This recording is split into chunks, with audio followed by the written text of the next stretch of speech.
What is it that gives your life a sense of meaning and purpose? Because once you find that, it puts you in your power place. See, if you know what your life work is, I encourage you to start working on it. If you can't do it all at one time, do just a little bit of it. And if you don't know what it is that you showed up to do, if you don't know why you're here, I encourage you to find out what your purpose is here. What is the meaning of your life? What will be different? Have you ever asked yourself that question? I've done that. I remember coming from a friend of mine's funeral, and I was reflecting on how much time I had left. And I went for a walk in a park thinking about this guy whose life was so promising. And I mean, he wasn't an old guy. He was quite young, in fact.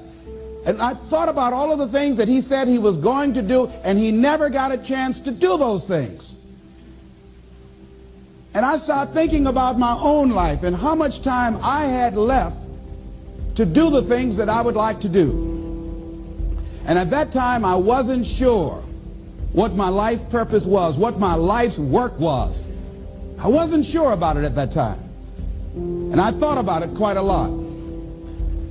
I had some idea, but I wasn't convinced. That I don't think I felt worthy. I didn't believe that it could be me to do this kind of work that I'm doing right now. And I say to you that if you begin to take a conscious effort to find out what it is that you're supposed to do, I say that it can literally save your life. I said that it can literally save your life. 85% of the American public, according to recent studies, are going to jobs that they hate, working on jobs that do not challenge them.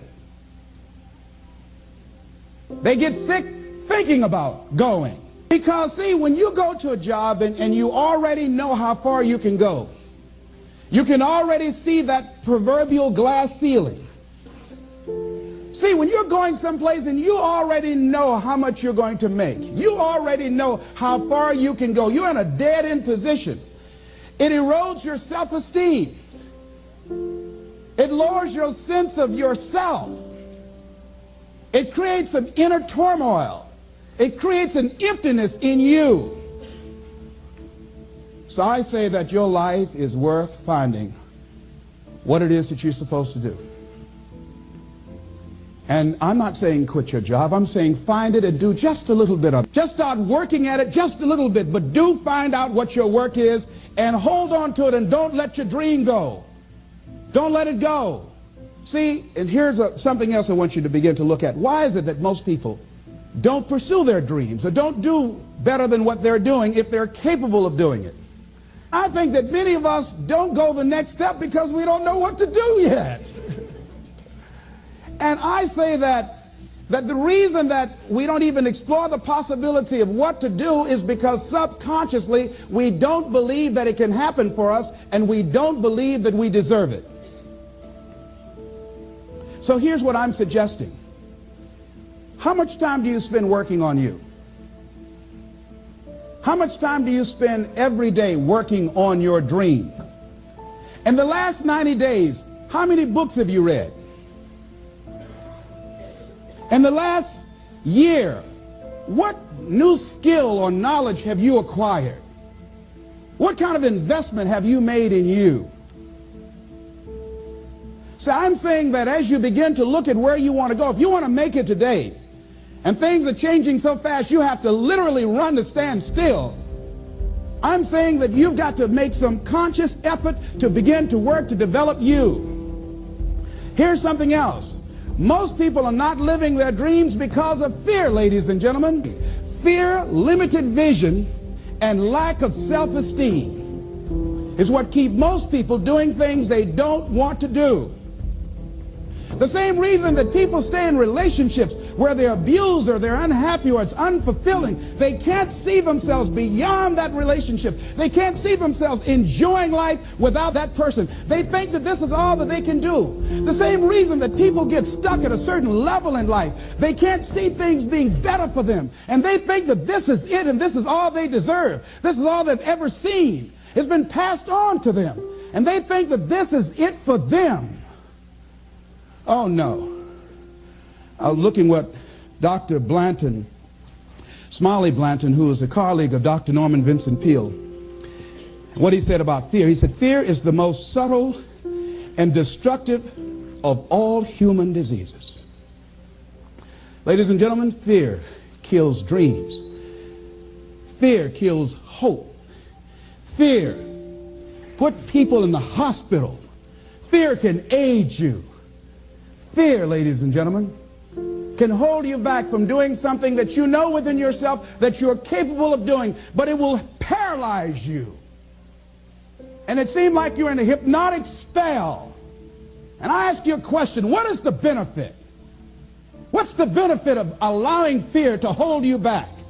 What's the benefit of giving up on yourself, of not stepping out on life and taking life on? What is the benefit for you? What's the plus in that?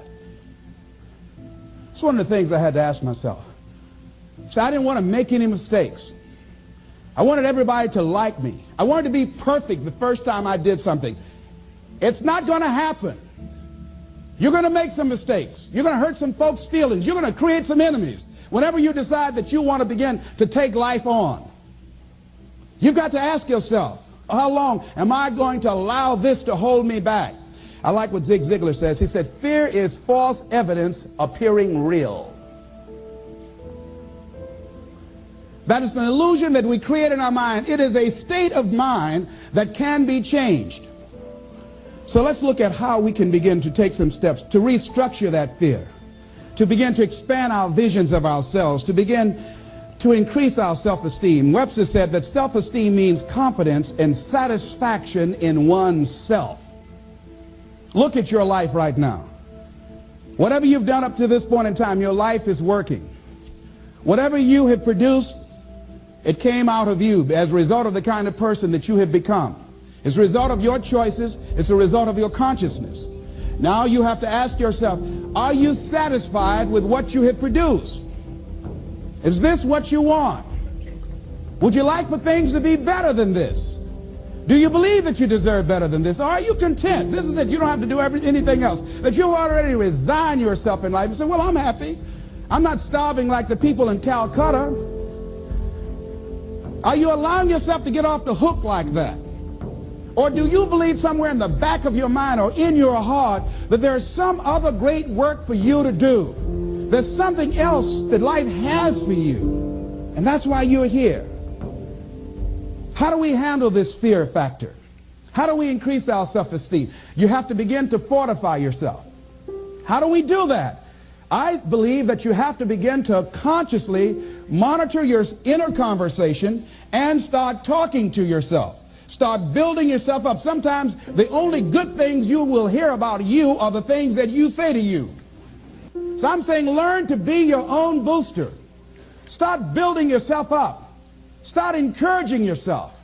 Start saying, I can do this. I can make this happen. When I started thinking about becoming a speaker, I said, yes, I can do this.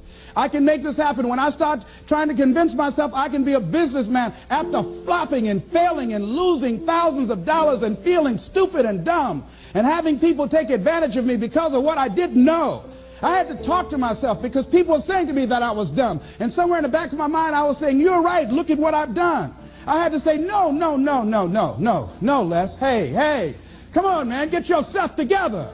You can handle this. You just haven't figured it out yet. It's all right. This is your training period. This is the tuition you have to pay for what you don't know. You can do this. Other people have done it. It doesn't take an Einstein. Get you some people that can teach you some stuff that you don't know. Get you some people that have done it successfully and learn from them. Take some seminars, workshops, read some books on how to manage a business. Change the way you see yourself and begin to tend to the personal details. Understand that nobody's going to take care of your business better than you. And when I start changing that kind of mindset of beating myself up because of my mistakes and start looking at the possibility of my doing better, of my making the adjustment that would enable me to do what I want to do successfully, things begin to change. And I say, stop beating up on yourself. You do it. I know you do it. I've done it. It's a natural inclination for us to put ourselves down. See, we are born negative, I think, in a negative consciousness because we live in a negative world. Here's some other things, ladies and gentlemen. Begin to guard your mind against negative programming, like turn off the television. Don't watch the news. So you've got to guard the kinds of things that you put in your mind. See, if you don't program your mind will be programmed, because human beings are goal-oriented. That's why we die of broken hearts early. That's why we're running through life to early graves. We're going through life, ladies and gentlemen, and I think that Henry David Thoreau said that most men live in quiet desperation. Most of us go through life running scared. So we created this in our minds, false evidence appearing real. We made it real in our minds. That's why Churchill said there's nothing to fear but fear itself. That's the destructive monster.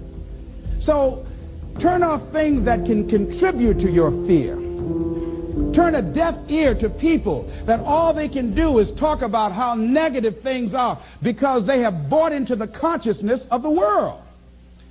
Start attending workshops, seminars, listening to tapes on a daily basis to begin to recondition your mind, to retrain your thinking. Faith comes by what? Hearing and hearing and hearing. Listen to things that can empower you, that can enable you to create a new reality for yourself, and a new life for yourself. You might appear to be strange around most people. You know, most people think you're strange if you're happy today. See, these people have not found their purpose in life. That's why they're grumpy. That's why they're miserable. That's why they're so negative. They're hurting and they want to hurt other people. So start practicing using programs for your mind. Seminars, books, workshops. Keep a journal. Record your thoughts. What's happening with you? Every day when you get up, have a journal near you. See, ladies and gentlemen, we get 3 to 4 thoughts a year that if we would act on those thoughts, they could change our life. What idea are you sitting on? Write your ideas down. And then, once you get that idea, take the leap. Take the leap. See, it's out here in the universe. If you don't take the plunge, I guarantee you, somebody else will. Take the plunge. Go into action. And ladies and gentlemen, you will be surprised how things will come together. You'll be surprised. Now, you're going to have some difficult challenges. I can tell you that now. Be aware of that. Things are not going to work out exactly right. For a time they will, sometimes. And that's when life is just playing a game with you. Want you to feel good and relax. But ladies and gentlemen, go into action with your dream. And don't avoid where the fights are. Get in the midst of the fight. Get knocked down so you can learn how to fight, so you can hold your position. See, most people don't get out in the arena of life because they don't want to fight. Most people don't get out there because they don't want to get knocked down. They don't want to be dropped to their knees. But see, you're going to be dropped whether you're on the field or whether or not you're sitting on the sidelines. You're going to be dropped. So at least get dropped for something. See, that's how most people are spectators in life. You don't want to be a spectator. You want to get out in the field where the action is. And you will be amazed. After the struggle, there will be a calm period and things will begin to click for you.